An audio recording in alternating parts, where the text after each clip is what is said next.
Welcome to the Better Behavior Show with Dr. Nicole Beurkens, best-selling author, psychologist, nutritionist, and mom, where we'll be discussing ways to improve your child's attention, anxiety, mood, and behavior with simple strategies you can use right now. The following discussion is for educational purposes only and not intended to diagnose or treat any disorder. Please do not apply any of this information without first speaking with your doctor. Now, let's head to the show. Hi, everyone. Welcome to the show. I'm Dr. Nicole, and on today's episode, we're talking about parents and the very real risk of burnout, especially when you have one or more kids with special needs or challenges, and especially in this ongoing pandemic situation that we're all in. You know, raising kids who struggle can leave us feeling wiped out, and that was even before coronavirus entered our lives. We tend to put our self-care at the bottom of the priority list, thinking, well, I'll get to it at some point, or I don't really have time for it. But it catches up with us and the stress increases. And it's important for us to realize that parent well-being matters, because when we are healthy in our mind, in our body, in our spirit, we can give kids the compassion and connection they need to thrive. So I've invited Kendra Wilde on the show today for a conversation about the realities of parental burnout and how we can make tiny tweaks in our everyday mindset and habits to transform our parenting experiences. Let me tell you a little bit about Kendra. She's the founder of Wild Peace for Parents, a resource to bolster parent resilience. She knows that when kids struggle, parents do too. After burning out from chronic stress, she dedicated herself to discovering simple strategies to manage stress and restore well-being in the midst of it all. Now she's on a mission to lift other parents. In workshops, digital art, and writing, Kendra inspires parents to take care of themselves so their children can thrive too. She's a B.A. in economics from Colorado College and an M.B.A. from Harvard Business School. She lives in the Boston area with her husband and has 3 almost grown sons. Kendra, welcome to the show. Thank you so much for having me. I cannot think of a better time to be having this conversation. I mean, I think as parents, we've said, you know, every year that goes by, oh, there's more stress, there's more things going on. But then 2020 comes around and it just sort of takes that to a whole new level. And I'm hearing parents across the board going, you know, help, this is really a lot now.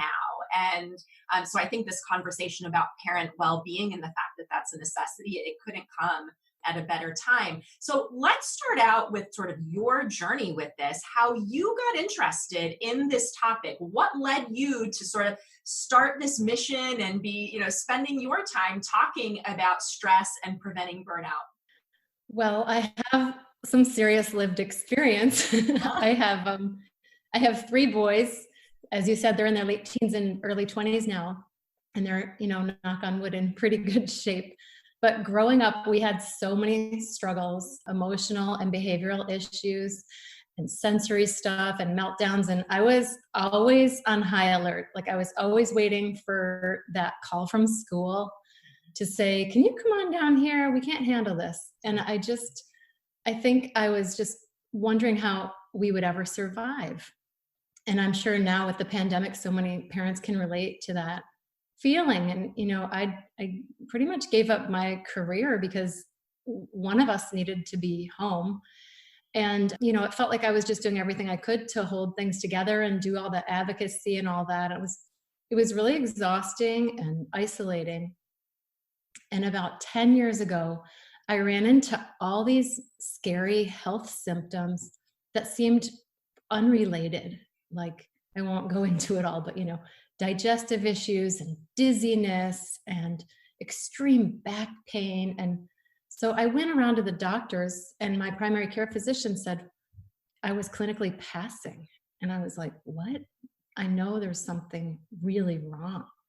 And finally, I was fortunate enough to find a functional medicine doctor who said, guess what? You have almost no more cortisol, you know, which is this really important stress hormone. And so for me, that was like a really serious wake-up call that I had to make a change. And I couldn't change my circumstances. I could only change the way I related to the situation. And so I started like researching and experimenting, trying to figure out how can you restore your energy and your resilience in the midst of it all. So I started collecting all these tools and things that are mostly science-based and experimenting. And, along the way, I just kind of realized that this is so important and other parents are suffering. So it's kind of my new calling. And it's so needed. And as you were telling the story of your experience, I just can hear this like collective yes and nodding and, from so many people in our listening audience, because I think that in one way or another, that really captures what so many parents, particularly mothers, but parents in general, in those circumstances are living with on a daily basis. When you describe that sense of like always waiting for the other shoe to drop, right? Like even when things were good, like having an ear out and an eye out for like, but there's going to be something around the next corner, and how exhausting and depleting that is over time. Mm-hmm. Mm-hmm. Yeah. And I just realized that, the more wiped out you are, then you try harder with diminishing results. Mm-hmm. So, you get more reactive, and then you feel worse, and then you feel guilty, and then you try harder, and it's like this downward spiral. Yeah, that's such a great way to describe it. And as parents, we do tend to push and try to push through those things, right? Like I'm guessing your body probably tried to send you some early warning signs, as our bodies do. And we go, nope, don't have time for that. Got to focus on the kids, got to keep everything together. And at some point our bodies just go, hello, this is not happening for us anymore. We literally can't do this. Yeah, like one of the things that validated things for me, and I realized I wasn't the only one, is I started doing research on some of the biomarkers of parents who endure this kind of stress. Mostly they look at, moms of children with developmental differences and behavioral challenges. And we have much higher incidence of anxiety, depression, burnout, illness.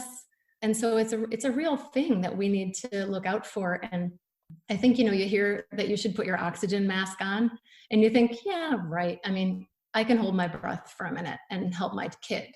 But the thing is, like, you can't live your life holding your breath. It's so true. And 1 hour becomes a day, becomes a week, becomes a month, becomes a year, becomes 10 years. And suddenly you go, wow, I have not taken care of myself. Mm-hmm. There was there is a researcher in Belgium. She came out of Stanford, and I can't pronounce her last name. It's Moira Mikolajczuk, I think.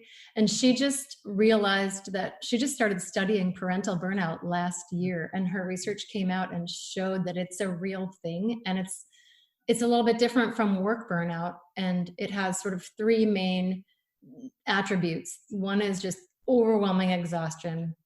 Another is that you feel emotionally distant from your kids, and you just feel ineffective as a parent. So if you're thinking that you don't feel like yourself, that's a real red flag to make a change.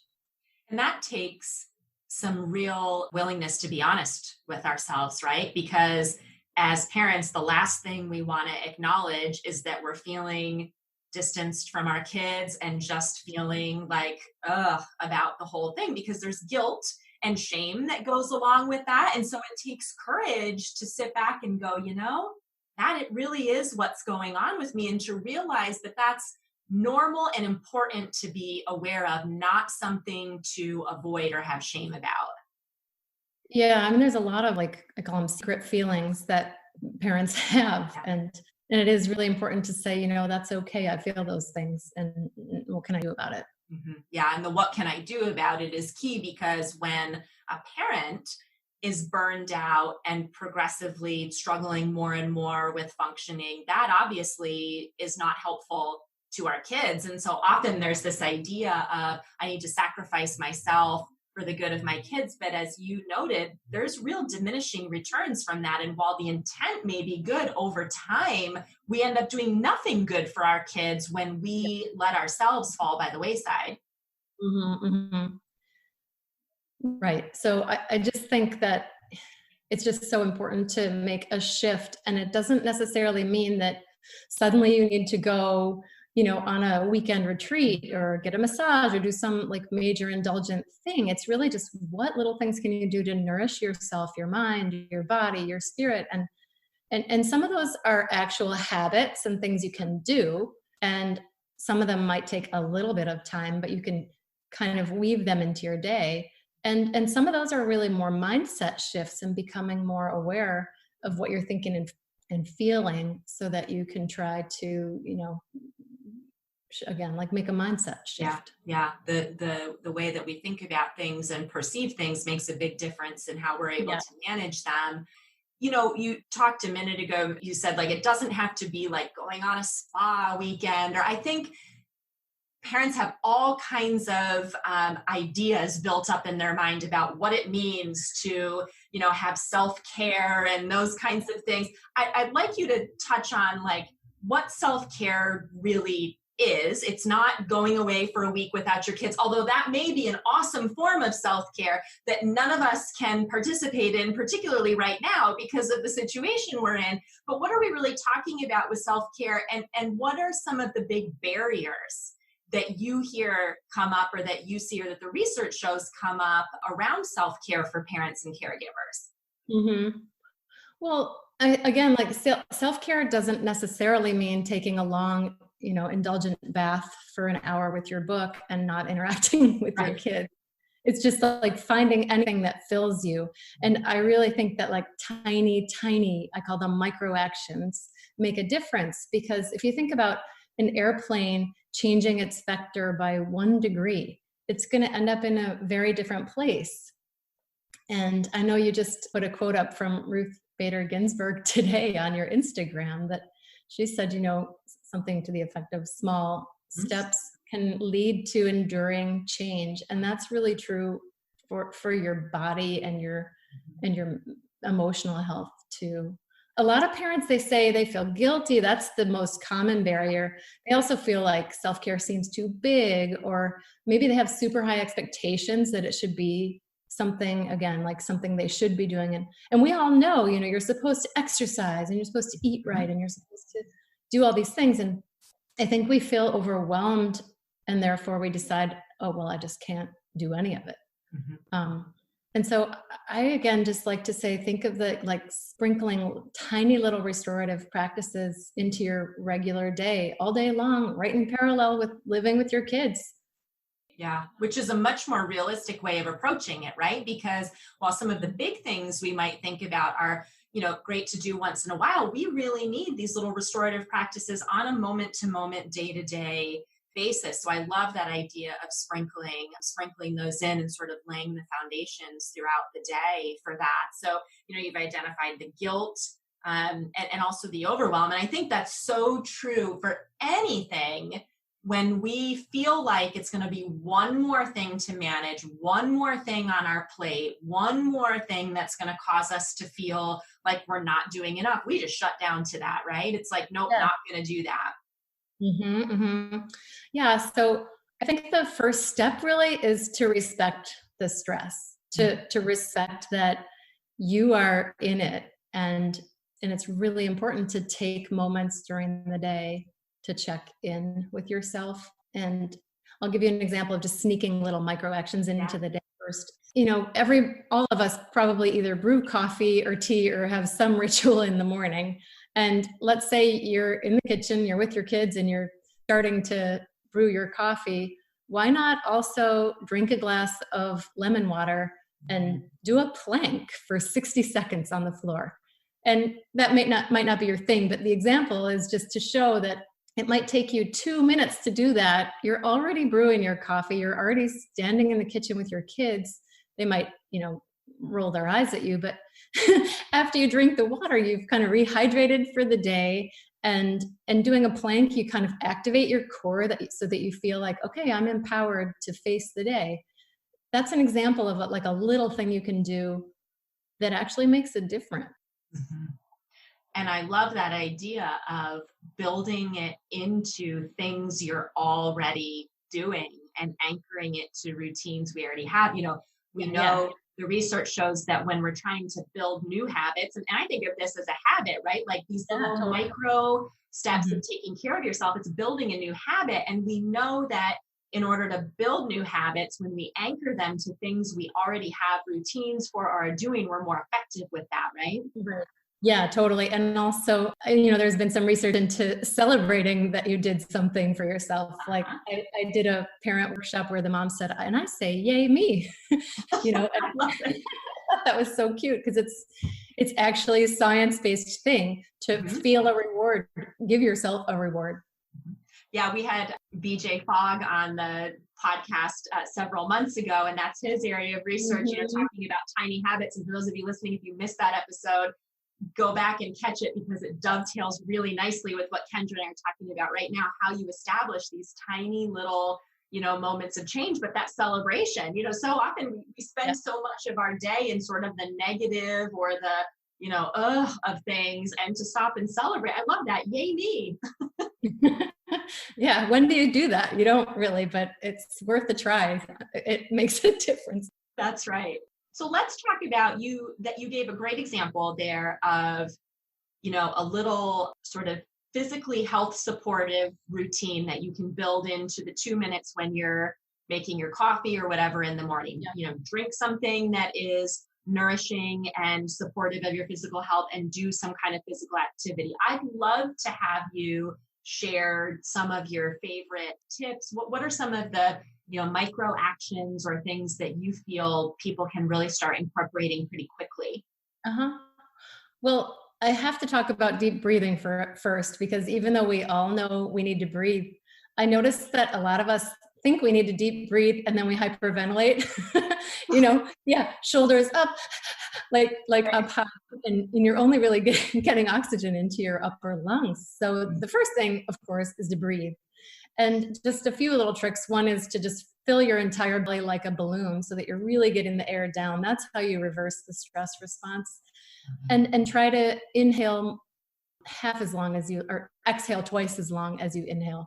And so if you inhale, let's say for a count of 4, and you exhale for a count of 8, and I like to say something too that kind of makes it have more power. So if you think as you're breathing in, I am, and then exhale, letting go. I am letting go. And maybe you do that from a count of 10 down to 1, 10 times. Again, you can do that with your kid can be going off the rails. You can still be doing that because, I'm really, back to the guilt thing about taking care of yourself and feeling guilty. I think what a lot of us overlook is that we need to regulate ourselves for our kids to co-regulate with us. And so we need to learn how to find that calm and that stability to help them feel safe. And they will completely reflect or mirror whatever state we're in. And, it's so important then to become mindful, which is what I'm about to talk about, I think, is just to become more mindful of you and where you are so that you can be that calm. So I think it's really important to do, like, mindfulness has been huge for me, studying mindfulness-based stress reduction and mindfulness-based emotional balance. So another quick thing to do, again, is just a quick mindful check-in with yourself. So when you notice that things feel stressful, or even if they're not stressful, you can practice. Just take a deep breath and drop your shoulders and just try to notice what's happening inside of you. What are your feelings? What are your thoughts? What's going on with your body? And after you have a moment to kind of observe what's happening inside of you, consider what you need in the moment. And maybe you need a drink of water. Maybe you need to go take a time out in the closet. Maybe you need to go to the bathroom and you've been holding it in. Or maybe you just need to go outside and look up at the sky. But paying attention to your own basic needs, that little acronym HALT. Are you hungry? Are you angry? Are you lonely? Are you tired? Do that little check-in to yourself too. And I think if you do a little micro break like that, it can give you some space. And then there's another mindfulness-based power tool, I would say, called STOP. And it's kind of related to doing your own internal check-in. But it's really like, let's say some really hard things are happening and your kids are pressing your buttons and everything is swirling and you just feel like you're about to lose it and react in a really unproductive way. The most important thing is recognizing that you're getting to that point and be able to stop. So the tool is called stop, and it's just stop, which means just pause and take a breath. T, take a breath and observe. O is observe what's going on. What are you thinking and feeling? Also observe what's going on with your child. Maybe get curious about why they're having this struggle. And that observation in mindfulness is about kind of taking a step back and not getting attached or judging, but really just watching them and trying to understand what's going on. And when you can get that little bit of space, then you can P, S-T-O-P, stop, take a breath, observe, proceed. Mm-hmm. Proceed with a more productive choice about how to respond to them. Maybe it's that you need to go walk away for a minute, or maybe it's just that you had that moment to kind of gain your upstairs brain again, so that you can respond with something that's more empathetic. And those tools are so helpful, not just for the parents in that situation, but as you mentioned, for the child as well.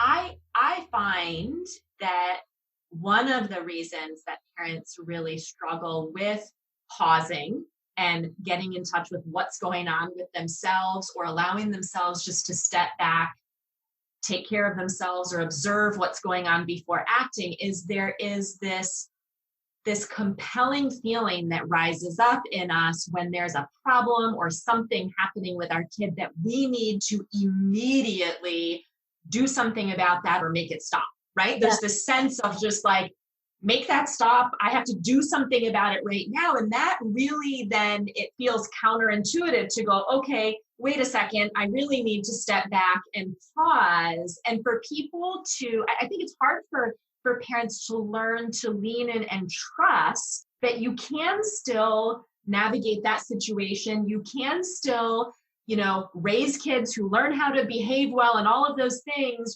even if you're not jumping on problems the second they come up.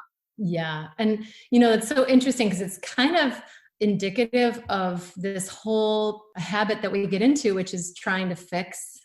Because you really feel like if you're resourceful and you're a good parent, then you should be able to fix everything. And, there's this, I heard a speaker one time say, we're not trying to prepare the path for our children. We're trying to prepare our children for the path.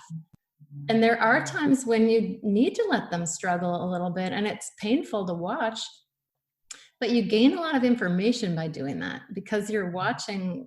As long as they're safe, you're watching what they're having a hard time with, and you're trying to understand the why, instead of just jumping in all the time and sort of teaching them that you're going to just keep clearing the path for them. Yeah. But I think, it kind of leads into self-compassion, which is another sort of micro action, because when things are going sideways, it's really easy in your mind to think, oh my gosh, this is totally beyond me. What am I going to do? We are going off the rails. And the next thing you know, this kid is going to, never going to be able to fill in the blank. Right. And so you start thinking ahead and projecting all the problems you could run into. You start thinking, I am not up to this task. And maybe I've totally screwed them up and they'll be in therapy the rest of their lives. Who knows what you're thinking? And so I think what's hard is in our culture, we think that if you're hard on yourself, you'll somehow like buck up and figure out an answer and get stronger. And I'm always so intrigued to realize that everything you think and do has like a chemical reaction. So if you're thinking, I am a terrible parent, you're setting off the stress response. And you're using up all that precious cortisol and adrenaline that you need for other big things.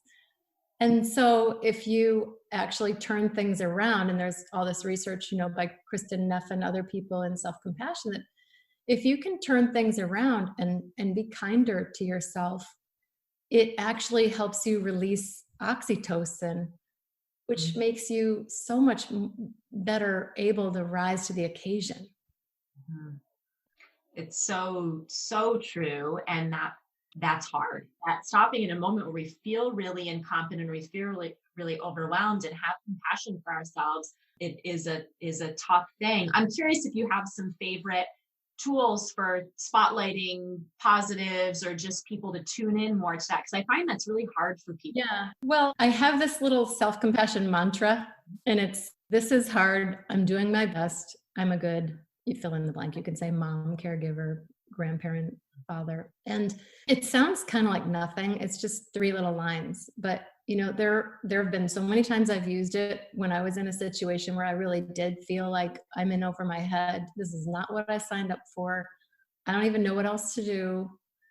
And you just want to cry, right? But you can't, because they need you. And if you just say, this is hard, I'm doing my best, I'm a good mom. That little mantra is so meaningful. And it actually goes back to science. Because the first line, this is hard, is just helping you become mindful of the moment and acknowledging it for what it is. And I'm doing my best reminds you that nobody's perfect. We're human, and you can only do what you can do. And I'm a good mom. You can say whatever words you like. I say that because you may not believe it in the moment, but it's an affirmation that kind of plants a seed for you to start feeling that. Yeah, I love that. It's such a, talking about a micro action that we can embed as many times as we need to throughout the day. That's perfect. And it strikes me too, as I'm listening to you describe the science behind why that's helpful, what a valuable model this provides for our kids, particularly kids who tend to be more emotionally and behaviorally dysregulated. What a wonderful model these tools are for them, of how we would want to encourage them to respond or to manage themselves when they're feeling overwhelmed or angry or frustrated or whatever it might be. Totally. You could use it as something that you speak out loud to them too. It's a way of validating what they're going through as well. This is hard.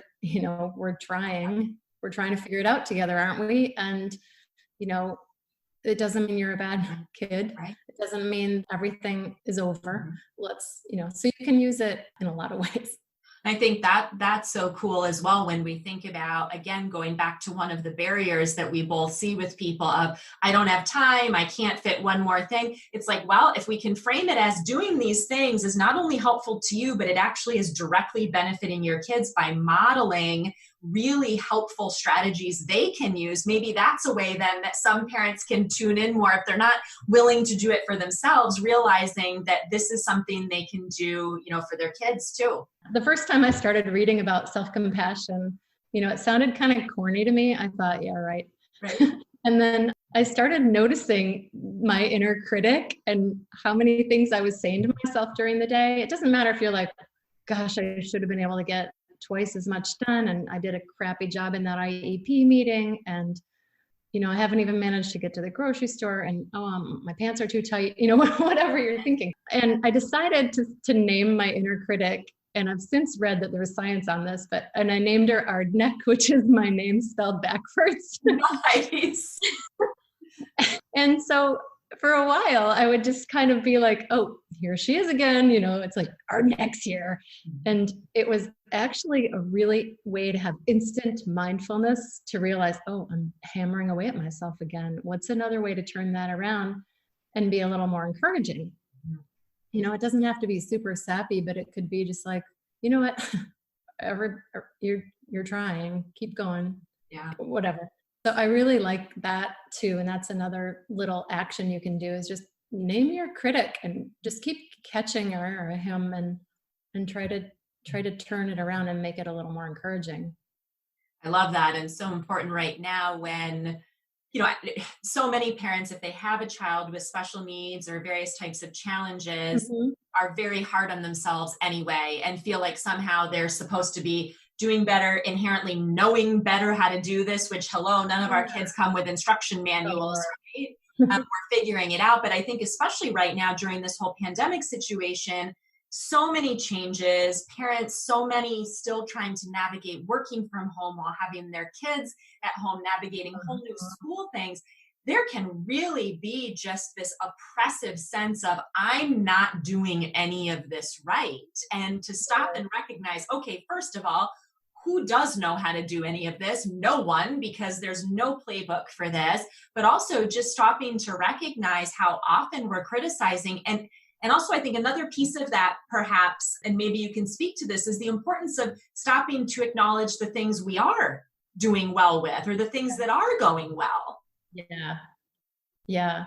One of the little exercises that I like is, whether you write it down and you're a journaling kind of person or you're just a thinking kind of person, is just to, and maybe this is before bed, but if you have a gratitude journal and you just try to think of one thing that went well today, or one thing that's wonderful about yourself, one thing that's wonderful about your child, and one thing that's sort of wonderful about the world. And it doesn't have to be amazing. It could be, because sometimes days just aren't great, Right. But it really does help wire in that positivity. And I don't mean like toxic positivity. I just mean really like wiring your brain to see that and to kind of savor that, because especially like with our kids, it's really easy to start looking at them like they're broken and just wishing you could fix it all so that life could go on, instead of realizing that, you need to evolve yourself and they are actually independent, like sovereign beings. And we can't control anyone but ourselves. We can only really kind of create the scaffolding to nudge and support them along the way. So anyway, I think becoming more mindful and, getting yourself more into the moment and really being with them in the moment, even if it's painful and you're trying to deal with a million things. If you can just find, those micro moments to be in the moment, be present with them. Because something like 50% of our brain is spent on thinking about the future, and 40% isn't that right, on the past? So 10% of the day you're actually in the moment. I think we could nudge that up a little bit. And when you're really living in the moment, you don't have the chance to get all anxious about everything that could go wrong and everything you haven't gotten done. You can just really be with the pain and the challenge and be more resourceful and be more empathetic. Yeah, one of the amazing and also really difficult parts of having a human brain is how easily it conducts mental time travel, right? How easily we go into the future, we think back on the past. And I love that you're talking about reining that in and staying focused here in the moment. And I think especially with our kids, we do that mental time travel into the future of, I've had parents of toddlers who will, in the moment, their child is melting down, they're having this whole thing, and parents' minds will go to, oh my gosh, what if she's still doing this when she's 18? Like, or, oh my gosh, with a 5-year-old, like, he's never going to live on his own. How am I going to deal with this? And then what we're reacting to in the moment isn't actually what's even happening. It's our fears and anxieties about something that we're projecting way into the future. And I think that happens a lot. Yeah, I do too. It's like you're inviting more trouble. Why would you pile that onto yourself? Right.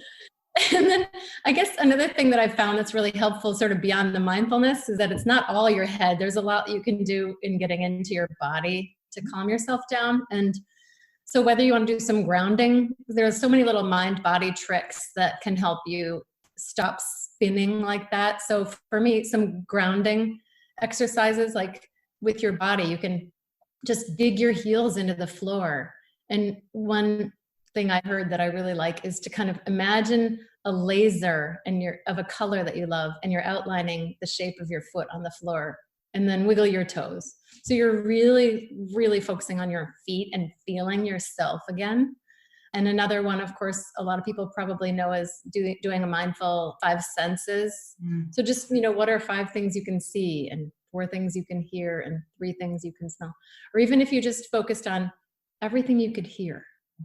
And so sometimes, say you're on a walk or you take your kid to the park, just take a moment to notice everything you can hear. And it's just a really great way. When you're busy thinking about everything you can hear, you can't think about all those troubles that you've been inviting into your mind. So true. And when I started learning about and practicing, mindfulness and tools for mindfulness years ago, it suddenly struck me. I was unaware of how unaware I was of my surroundings. Like suddenly when you start really focusing in on like, oh, let me take in 5 things I can see right now. And suddenly I would find myself realizing like, okay, that thing has been there forever and I never even noticed it. Like you become really aware of how unaware we are of even our physical surroundings, of what's going on in our body. And it strikes me that that's really an opportunity then, just on a very tangible level, to just start to become more aware of and in touch with what is happening in the present moment. Mm-hmm. Yeah. And then I guess a couple other quick things. I remember I heard once that kids laugh 300 or 400 times a day, little kids, and adults only laugh about 10 times a day. And that might be lower right now. So, if you can find a way to laugh, it can help. It releases, what is it? Serotonin. Yep. And it helps you just feel a little bit better. It decreases stress. Endorphins is probably what it releases. But, just find a funny YouTube video or think about a dumb joke you told as a kid and tell that one to your kids, or just trying to laugh more and find a little levity is a really good antidote to the stress that feels unnatural, but you can actually kind of make it happen. Yeah. And I think with nutrition, I like to say, just feed yourself as if you have another kid. Because we love to just, you make all your kids a meal and then maybe you eat the crust off their toast or something. But if you had another child, you'd feed them, right? You'd make time to feed the extra kid. So just think of yourself that way, It's, again, small ways of taking care of yourself and building in, we're already feeding our kids. And yet, as you said, we take the time to do that. And then mom is standing at the counter, like eating something out of a container. And it's like, wait a second, we can sit down, prepare food for ourselves, just like the kids. We're here anyway, they're eating. And just being aware that, oh, why don't I do that? Oh, that's not any extra time. I can just do that right now. Yeah, and a lot of us, we aren't driving around as much right now because you're not, driving around as much with the pandemic. But I used to always say, just put a bag of almonds in your purse. I call them purse nuts. Where are your purse nuts or whatever? Bring something that's your thing that's in your purse so that you don't have one of those hangry emergencies for yourself, so that you can kind of sustain energy across the day. Being aware of our own blood sugar regulation is so important for kids. And that makes me think of, most parents will have a snack in the car to give their kids on the way home because they know that they're hungry, they're grumpy. And yet how often do we land ourselves in that same situation? And then we're overreacting and we're overwhelmed and distressed. And it's like, oh, when's the last time I ate? Yeah. And you just, again, it's all that shift in mindset about like not sacrificing yourself because your kids really need you. And I mean, I could go on and on about so many other micro actions. I really do think the other one that I would just love to highlight is just to really think a lot about your sleep. And even if you have lots of interrupted sleep and your kids are tough sleepers, try to prioritize sleep because you're such a different person in the morning when your brain has a chance to clean itself and reorganize and defrag. And I know that a lot of people, they go to sleep still in fight or flight. And then of course it takes forever to fall asleep. So if you can do something to reduce that, I like to put my legs up the wall, just lie down on the floor and put your seat up against the wall with your legs up for a couple of minutes. And it really helps sort of balance your blood pressure and relaxes you. And you would probably say what you think about magnesium, but whether you're taking a magnesium supplement or you're taking Epsom salts in your bath or you're spraying your feet with a magnesium spray, that can really help you relax too. Yeah, absolutely. I think those tools that help promote that relaxation to allow for good restorative sleep to happen are so critical. And again, we tend to think of those with kids, especially if the kid is not sleeping well, but are you thinking about that for yourselves. So magnesium is great. I love the legs up the wall. You know, the other thing I would add to that is being aware of your device use and making sure that you're not going to bed with your devices and then that's keeping you up. Devices are sort of the bane of our existence where mindfulness is concerned anyway, right? Yeah. And like that kind of ties into the whole idea about light and helping your body know its circadian rhythm. And so the quick thing on that is just get some sunlight in the morning, get some bright light in your eyes in the morning so that your brain knows it's daytime. And then at nighttime, start dimming the lights. That's a trick with kids that works wonders, you know, dimming the lights. And they even have these light bulbs that are amber colored. If you think about sort of cave dweller times that we like to be around orange firelight, right? So you put on this orange light bulb and it helps signal to your body that it's time to make melatonin and go to sleep. Mm-hmm. And you can even read a book. You can read a child a book with one of those amber bulbs. Well, and I think the beautiful thing about these strategies is they're so appropriate and supportive of kids as well as adults. These are things we can be doing as a family that support all of us. And again, going back to that piece about parents feeling guilty, that resolves that issue because it's not something you're just doing for yourself. You're doing these things for everybody to help everybody's health and stress and functioning. Such great tips and strategies.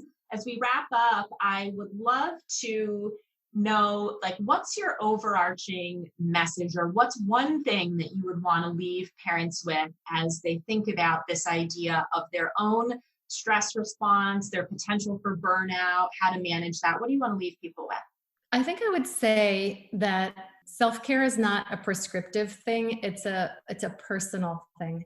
And so if you just take a Post-it note and put 3 micro actions on it that you're going to try and put it on your bathroom mirror or your bulletin board, your refrigerator, and just put those 3 things on there and try them for a week and see what you notice. It can be so simple. It can be like, take vitamin C in the morning, walk around the block after dinner, and put my legs up the wall before bed. But pick the things that you think will actually work for you, because I guess going back to BJ Fogg and in my own personal experience, it needs to be something that really will fill you. It can't be what someone tells you need to do.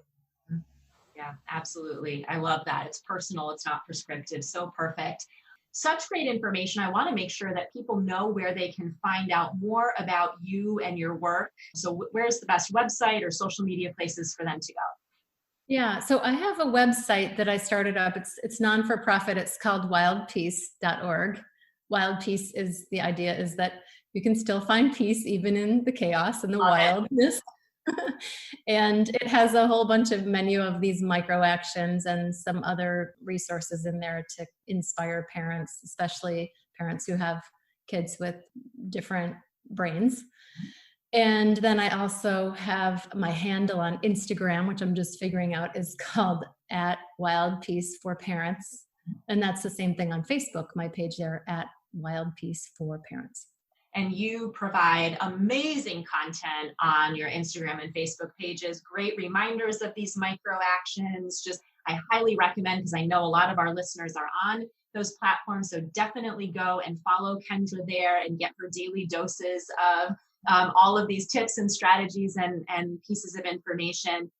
Kendra, such an important topic at such a challenging time for so many people. I really appreciate you taking the time to be with us today. Oh, thank you. I hope everyone finds a way to feel a little bit better. And thank you so much for having me. It was such a pleasure. And thanks to all of you for listening. We'll catch you back here next week for our next episode of The Better Behavior Show. Thank you for listening to The Better Behavior Show with Dr. Nicole Beurkens. Leave a review on iTunes and share this episode with your friends. Visit drbeurkens.com to ask any questions for an upcoming episode, post comments for today's show, and sign up to receive weekly updates. That's drbeurkens.com.